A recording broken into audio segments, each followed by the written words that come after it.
ચાલો હવે એક્ટિવિટી 1 માં આગળ શું લખ્યું છે તે ધ્યાનપૂર્વક જુઓ અને સાથે તમારી પેન પણ તૈયાર રાખો। હવે એક્ટિવિટી 1 માં આગળ આપણે પોએમમાંથી રાઇમિંગ વર્ડ્સ શોધીને લખીશું। So let's start. Make a list of rhyming words. સરખા અવાજવાળા શબ્દો શોધીને લખો। અહીં આપણે એક્ટિવિટી 1 ની પોએમ ધ લિટલ વન માંથી સરખા અવાજવાળા શબ્દો એટલે કે રાઇમિંગ વર્ડ્સ શોધીને લખવાના છે। જુઓ એક્ઝામ્પલ 1 taught bought। અહીં taught એ ટીચ એટલે કે ભણાવવુંનો ભૂતકાળનો શબ્દ છે, જ્યારે bought એ બાય એટલે કે ખરીદવુંનો ભૂતકાળનો શબ્દ છે। અહીં એક્ઝામ્પલમાં taught અને bought એક સરખા અવાજવાળા શબ્દો છે।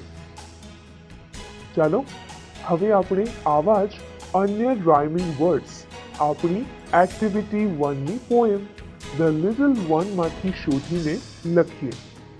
તમારે આ શબ્દો તમારા પાઠ્યપુસ્તકમાં જ ધ્યાનપૂર્વક લખવાના છે। 2 flew blew। અહીં flew એ ફ્લાય એટલે કે ઉડવુંનો ભૂતકાળનો શબ્દ છે, જ્યારે blew એ બ્લો એટલે કે ફૂંક મારવીનો ભૂતકાળનો શબ્દ છે। આ પોએમમાં flew અને blew એ સરખા અવાજવાળા શબ્દો છે, તેથી FLEW flew ની સામે લખો BLEW blew। 3 rang sang। અહીં rang એ રિંગ એટલે કે ખણખણાટ કરવુંનો ભૂતકાળનો શબ્દ છે, જ્યારે sang એ સિંગ એટલે કે ગાવુંનો ભૂતકાળનો શબ્દ છે। આ પોએમમાં rang અને sang એ સરખા અવાજવાળા શબ્દો છે, તેથી અહીં RANG rangની સાથે લખો SANG sang। 4 bought caught। અહીં bought એ બાય એટલે કે ખરીદવુંનો ભૂતકાળનો શબ્દ છે, જ્યારે caught એ કેચ એટલે કે પકડવુંનો ભૂતકાળનો શબ્દ છે। આ પોએમમાં bought અને caught એક સરખા અવાજવાળા શબ્દો છે, તેથી અહીં BOUGHT bought ની સાથે લખો CAUGHT caught। 5 red red। અહીં RED એ લાલ રંગ, રેડ એ રંગ છે, જ્યારે રીડ એટલે વાંચવું। અહીંયા રીડનું ભૂતકાળનું રૂપ રેડ મૂકવામાં આવ્યું છે, તેથી આ પોએમમાં રેડ અને રેડ એ સરખા અવાજવાળા શબ્દો છે, તેથી અહીં લખો RED રેડ, તેની સાથે લખો READ રેડ। 6 drew new। અહીં drew એ ડ્રો એટલે કે દોરવુંનો ભૂતકાળનો શબ્દ છે, જ્યારે KNEW એ નો એટલે કે જાણવુંનો ભૂતકાળનો શબ્દ છે। આ પોએમમાં drew અને new એ સરખા અવાજવાળા શબ્દો છે, તેથી અહીં DREW drew ની સાથે લખો KNEW new। તમે એક્ટિવિટી 1 ની પોએમમાંથી રાઇમિંગ વર્ડ્સ શોધીને ધ્યાનપૂર્વક સમજીને તમારા પાઠ્યપુસ્તકમાં લખ્યા ને? Very good. ચાલો હવે પાઠ્યપુસ્તકની એક્ટિવિટી 1 માં આપેલી આગળની પ્રવૃત્તિને ધ્યાનપૂર્વક સમજીએ। તો તમારું પાઠ્યપુસ્તક અને પેન લઈને થઈ જાઓ તૈયાર। Activity 1 complete the table. અહીં આપેલા ટેબલને ધ્યાનપૂર્વક જુઓ। અહીં આપણે એક્ટિવિટી 1 ની પોયમને યાદ કરી થિંગ્સના કોલમમાં વસ્તુઓના નામ લખવાના છે તથા એક્શન્સના કોલમમાં તે જ વસ્તુઓને લગતા ક્રિયાપદો લખવાના છે. તો ચાલો આપણે હવે સમજીને લખીએ. Things, actions. બેગ. બેગ શબ્દ કઈ કાવ્ય પંક્તિમાં આવ્યો હતો? યાદ છે? હા, this is the bag the little one boat. હવે કહો તો આ કાવ્ય પંક્તિમાંથી બેગ માટે બોટ ક્રિયાપદ આવશે, બરાબર ને? તેથી અહીં બેગની સામે લખો બોટ. કાઇટ. કાઇટ શબ્દ this is the kite the little one flew એ કાવ્ય પંક્તિમાં આવ્યો હતો. આ પંક્તિમાં કાઇટ માટેનું ક્રિયાપદ કયું છે? Yes, flew. તેથી અહીં કાઇટની સામે લખો ફ્લુ. કોટ. જુઓ, અહીં કોટ ક્રિયાપદ this is the butterfly the little one caught એ કાવ્ય પંક્તિમાં આવ્યું છે. આ પંક્તિમાં કોટ ક્રિયાપદ કોના માટે વપરાયું છે? હા, બટરફ્લાય. તેથી અહીં કોટની આગળ લખો બટરફ્લાય. બેલ. બેલ શબ્દ this is the bell the little one rang એ કાવ્ય પંક્તિમાં આવ્યો છે. આ પંક્તિમાં બેલ માટેનું ક્રિયાપદ કયું છે? Yes, rang. તેથી અહીં બેલની સામે લખો રેંગ. સોંગ. સોંગ શબ્દ this is the song the little one sang એ કાવ્ય પંક્તિમાંથી આવ્યો છે. આ પંક્તિમાં સોંગ માટેનું ક્રિયાપદ કયું છે? હા, સેંગ. તેથી અહીં સોંગની સામે લખો સેંગ. પિક્ચર. પિક્ચર શબ્દ this is the picture the little one drew એ કાવ્ય પંક્તિમાં આવ્યો છે. તો આ પંક્તિમાં પિક્ચર માટેનું ક્રિયાપદ કયું છે? હા, ડ્રુ. તેથી અહીં પિક્ચરની સામે લખો ડ્રુ. મિત્રો, તમે તમારા પાઠ્યપુસ્તકની એક્ટિવિટી 1 માં આપેલું ટેબલ ધ્યાનપૂર્વક સમજીને કમ્પ્લીટ કર્યું ને? Very good. તો ચાલો હવે તમે તમારા પાઠ્યપુસ્તકમાં યુનિટ 1 વીની સ્માઇલની એક્ટિવિટી 2 ને ધ્યાનપૂર્વક જુઓ. અહીં વિભાગ એ માં પ્રેઝન્ટ ટેન્સ એટલે કે વર્તમાન કાળના શબ્દો આપેલા છે તથા વિભાગ બી માં પાસ્ટ ટેન્સ એટલે કે ભૂતકાળના શબ્દો આપેલા છે. તો ચાલો આપણે હવે એક્ટિવિટી 2 ને ધ્યાનપૂર્વક સમજીને તેની વિગતો પૂર્ણ કરીએ. એક્ટિવિટી 2. નીચે આપેલા શબ્દો મોટેથી બોલો અને લખો. એ, બી. બાય એટલે ખરીદવું અને તેનું ભૂતકાળનું રૂપ થશે બોટ એટલે ખરીદ્યું. કેચ એટલે પકડવું. તેનું ભૂતકાળનું રૂપ થશે કોટ એટલે પકડ્યું. ફ્લાય એટલે ઉડવું. તેનું ભૂતકાળનું રૂપ થશે ફ્લુ એટલે ઉડ્યું. બ્લો એટલે ફૂંકવું. તેનું ભૂતકાળનું રૂપ થશે બ્લુ એટલે ફૂંક્યું. ડ્રો એટલે દોરવું. તેનું ભૂતકાળનું રૂપ થશે ડ્રુ એટલે દોર્યું. નો એટલે જાણવું. તેનું ભૂતકાળનું રૂપ થશે ન્યુ એટલે જાણ્યું. સિંગ એટલે ગાવું. તેનું ભૂતકાળનું રૂપ થશે sang એટલે ગાયું. રીડ એટલે વાંચવું. તેનું ભૂતકાળનું રૂપ થશે read એટલે વાંચ્યું. મિત્રો, તમને એક્ટિવિટી 2 માં આપેલા શબ્દોના ભૂતકાળના રૂપો બરાબર સમજાઈ ગયા ને? ગુડ. હવે તમારા પાઠ્યપુસ્તકની એક્ટિવિટી 2 માં આ શબ્દોમાંથી શોધીને જ આપેલા શબ્દો માટેના ભૂતકાળના રૂપો બધાએ ધ્યાનપૂર્વક સમજીને લખવાના છે. So are you ready? Let's start. Activity 2. નીચે આપેલા શબ્દો મોટેથી બોલો અને લખો. A, B. નો. જુઓ તો અહીં નો નું ભૂતકાળનું રૂપ શું આવશે?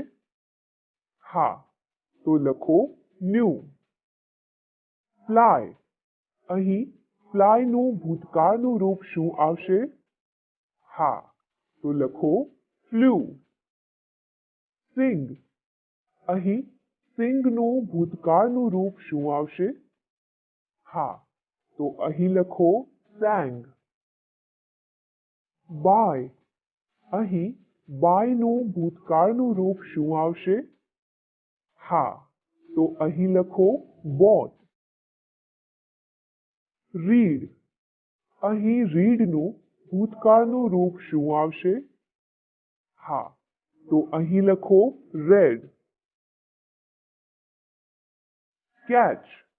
અહીં કેચનું ભૂતકાળનું રૂપ શું આવશે? હા, તો લખો caught. બ્લો. અહીં બ્લોનું ભૂતકાળનું રૂપ શું આવશે? હા, તો અહીં લખો બ્લુ. ડ્રો. અહીં ડ્રોનું ભૂતકાળનું રૂપ શું આવશે? હા, તો લખો drew. મિત્રો, હવે તો તમને એક્ટિવિટી 2 માં આપેલા શબ્દોના વર્તમાનકાળ અને ભૂતકાળના રૂપો બરાબર સમજાઈ ગયા, ખરું ને?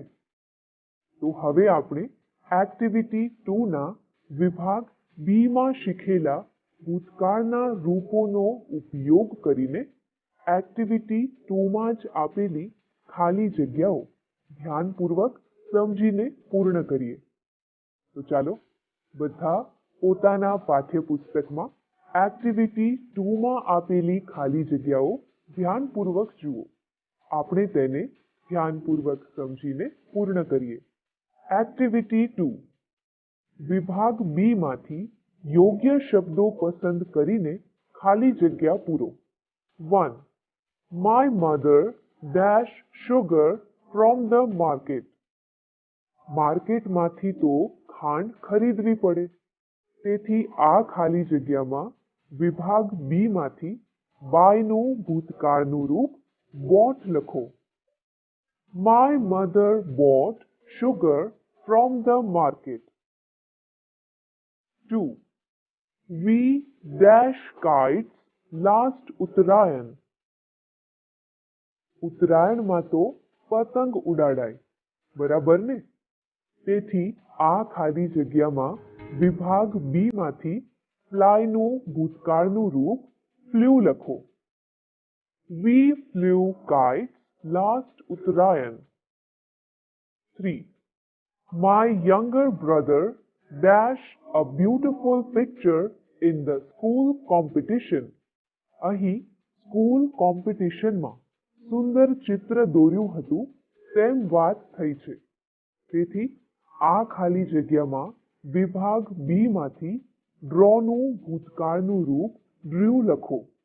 My younger brother drew a beautiful picture in the school competition. 4. Traffic police dashed the whistle and stopped the car. Traffic પોલીસે કારને રોકવા માટે વિસલ વગાડવા વિસલમાં ફૂંક મારી. તેથી આ ખાલી જગ્યામાં વિભાગ બી માંથી બ્લોનું ભૂતકાળનું રૂપ બ્લ્યુ લખો. Traffic police blew the whistle and stopped the car. 5. I dash the Ramayana today morning. અહીં આજે સવારે રામાયણ વાંચવાની વાત છે. તો આ ખાલી જગ્યામાં વિભાગ બી માંથી રીડનું ભૂતકાળનું રૂપ રેડ લખો. I read the Ramayana today morning. 6. My grandfather dash 4 languages. મારા ગ્રાન્ડફાધર 4 ભાષાઓ જાણતા હતા. તો આ ખાલી જગ્યામાં વિભાગ બી માંથી નોનું ભૂતકાળનું રૂપ ન્યૂ લખો. My grandfather knew 4 languages. 7. Cheteshwar dashed the ball and threw at the stumps. ચેતેશ્વરે બોલ કેચ કરીને સ્ટમ્પ્સ તરફ ફેંક્યો. તો આ ખાલી જગ્યામાં વિભાગ બી માંથી કેચનું ભૂતકાળનું રૂપ કોટ લખો. Cheteshwar caught the ball and threw at the stumps. 8. Today, Sejal dash a nice bhajan in the prayer assembly. આજે સેજલે પ્રાર્થના સભામાં સુંદર ભજન ગાયું. તો આ ખાલી જગ્યામાં વિભાગ બી માંથી સિંગનું ભૂતકાળનું રૂપ sang લખો. Today, Sejal sang a nice bhajan in the prayer assembly. તમે તમારા પાઠ્યપુસ્તકની એક્ટિવિટી 2 માં વિભાગ બી માંથી યોગ્ય શબ્દો પસંદ કરીને ખાલી જગ્યા પૂરીને. ખૂબ સરસ. ચાલો હવે પાઠ્યપુસ્તકમાં આપેલી એક્ટિવિટી 3 ધ્યાનપૂર્વક જુઓ. Activity 3. Read these words. HUT hut એટલે ઝૂંપડી. CAUGHT કોટ એટલે પકડ્યું.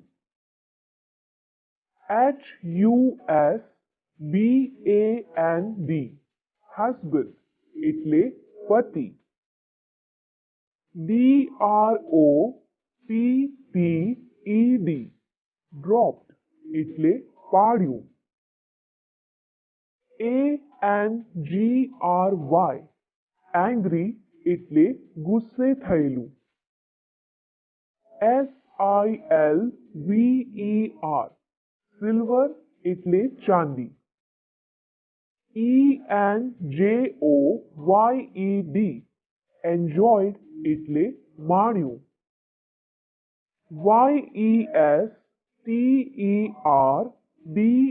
YESTERDAY yesterday એટલે ગઈકાલે.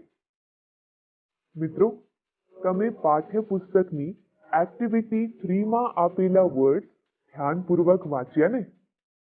તો હવે ચાલો પાઠ્યપુસ્તકની એક્ટિવિટી 3 માં આગળ શું લખ્યું છે તે ધ્યાનપૂર્વક વાંચીએ. એક્ટિવિટી 3. હવે તમારા શિક્ષક મેથી પકોડા વાર્તા કહેશે. તે સાંભળો. તે વાર્તામાં ઉપર લખેલા જે શબ્દ તમે સાંભળો તે શબ્દ પર ક્રોસની નિશાની કરો. મિત્રો, મેથી પકોડા વાર્તા રિવિઝનમાં આપેલી છે. અચ્છા, તો હવે કહો તો કે આપણે અહીં શું કરીશું? હા, હવે આપણે રિવિઝનમાં આપેલ મેથી પકોડા વાર્તાને ધ્યાનપૂર્વક સાંભળીશું અને વાર્તાને ધ્યાનપૂર્વક સાંભળીને તે વાર્તામાં પાઠ્યપુસ્તકની એક્ટિવિટી 3 માં લખેલા જે શબ્દ આપણને સાંભળવા મળે તે શબ્દો પર આપણે ક્રોસની નિશાની કરીશું. ઓકે? તો ચાલો હવે આપણે મેથી પકોડા વાર્તાને ધ્યાનપૂર્વક સાંભળીને એક્ટિવિટી 3 માં આપેલા શબ્દો પર ક્રોસની નિશાની કરીએ. Activity 3. તો ચાલો હવે આપણે પાઠ્યપુસ્તકમાં આપેલી એક્ટિવિટી 4 ને ધ્યાનપૂર્વક સમજીએ. અહીં સોહને તેની ડાયરીમાં તેના જીવનમાં બનેલી ઘટનાના ચિત્રો દોર્યા છે. એટલું જ નહીં, પણ આ ડાયરીમાં સોહને તેના મિત્ર મોહનને કહેલા વાક્યો પણ લખ્યા છે. તો ચાલો હવે આપણે પાઠ્યપુસ્તકની એક્ટિવિટી 4 માં આપેલા સોહનની ડાયરીના પાનાને ધ્યાનપૂર્વક વાંચીને સમજીએ. એક્ટિવિટી 4. સોહનને તેના જીવનમાં બનતી ઘટનાઓના ચિત્રો દોરવાનો શોખ છે. તેણે દોરેલા ચિત્રો અને તેણે તેના મિત્ર મોહનને કહેલા વાક્યો તેની ડાયરીના પાનામાંથી વાંચો. 6th January 2012 Friday.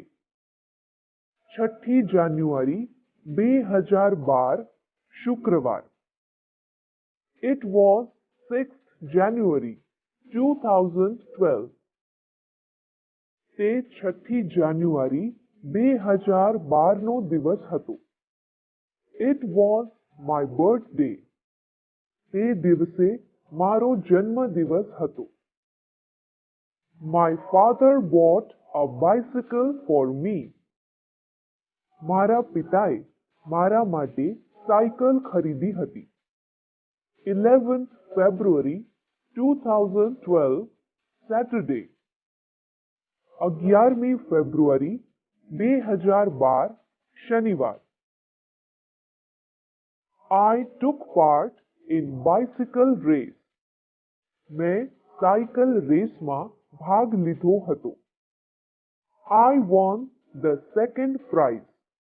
હું બીજા નંબરનું ઇનામ જીત્યો હતો.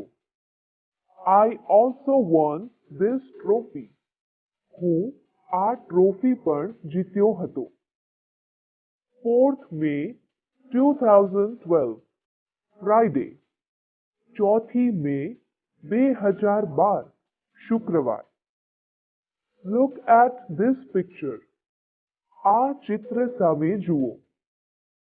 This is SSG Hospital. આ SSG Hospital છે. I had an accident. મને અકસ્માત નડ્યો હતો. I was in the hospital for 3 days. હું 3 દિવસ સુધી હોસ્પિટલમાં રહ્યો હતો. તમે પાઠ્યપુસ્તકની એક્ટિવિટી 4 માં આપેલા સોહનની ડાયરીના પાનાને ધ્યાનપૂર્વક વાંચીને સમજ્યા ને? સોહને તેની ડાયરીમાં કેટલા સુંદર ચિત્રો દોર્યા છે, હે ને? મિત્રો, જો તમને પણ આવા સરસ મજાના ચિત્રો દોરવાનો શોખ હોય તો તમે પણ તમારા જીવનની યાદગાર ઘટનાઓના આવા જ સુંદર ચિત્રો દોરી શકો છો. એમ આઈ રાઈટ? અને હા, તે ચિત્રોને લગતી માહિતી તમે તમારા શિક્ષકની મદદથી અંગ્રેજીમાં પણ લખી શકો છો. તો હવેથી તમે બધા પણ સોહનની જેમ તમારા જીવનમાં બનતી ઘટનાઓના યાદગાર ચિત્રો દોરશો ને? હા, વેરી ગુડ. તો ચાલો મિત્રો, હવે મને એ કહો કે આજે આપણે શું શું શીખ્યા?